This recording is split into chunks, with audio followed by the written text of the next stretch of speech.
આશા worker બહેનો તેમજ આશા facilitator બહેનોને સોંપવામાં આવેલી ઓનલાઈન ટેકો કામગીરી તાત્કાલિક સ્થગિત કરી પડતર માંગણીઓનું નિરાકરણ લાવવા કલેક્ટરને આવેદનપત્ર આપી આજરોજ માંગ કરવામાં આવી છે।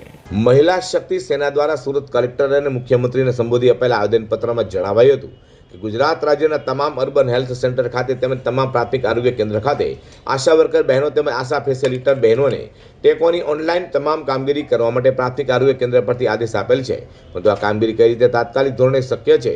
સૌથી પહેલાં તો ટેકોની ઓનલાઈન કામગીરી કરવા માટે સારી ક્વોલિટીનો મોબાઈલ જોઈએ, જે આશા વર્કર બહેનો પાસે નથી।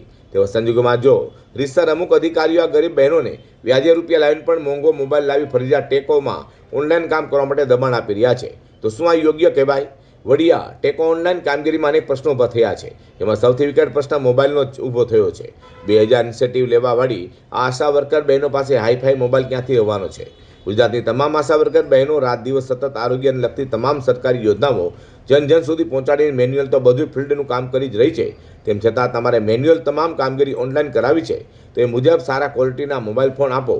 પહેલાં તો તેવા સવાલ ઊભો કરી હાલ પૂરતી ઓનલાઈનનો ટેકો કામગીરી સ્થગિત કરવા સાથે આશા વર્કર બહેનો અને આશા ફેસિલિટર બહેનોની પડતર માંગણીઓનું નિરાકરણ લાવવા માંગ કરાઈ હતી। મારું નામ પટેલ અમીષાબેન છે, કામરેજ તાલુકા, અને આજે અમે સરકારશ્રીને રજૂઆત કરવામાં આવ્યા છે કે અમારી જે ઓનલાઈન કામગીરી કરવામાં આવે છે તેના માટેની રજૂઆત અમે કરવામાં આવ્યા છે। આજે શું માંગણી હોય તમારી સરકાર? અમારી સરકારને એટલી જ માંગણી છે કે સમાન કામ ને સમાન વેતન, અમને જે ઇન્સેન્ટિવ આપે છે તેની પ્રથા બંધ કરો અને અમારો પગાર ફિક્સ કરો। કામગીરી કરવામાં આવે છે?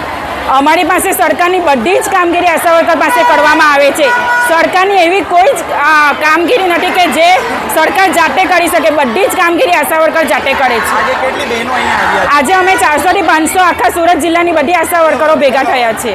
વધુમાં આવેદનપત્રમાં જણાવ્યું હતું કે આશા વર્કર બહેનો તેમજ આશા ફેસિલિટર બહેનોની ઉપરોક્ત માંગણીઓ પ્રત્યે જો ઉદાસીનતા દાખવાશે તો આવનાર સમયમાં ગાંધી ચિંધ્યા માર્ગે રાજ્યવ્યાપી આંદોલન કરાશે તે ચીમકી પણ ઉચ્ચારાઈ હતી।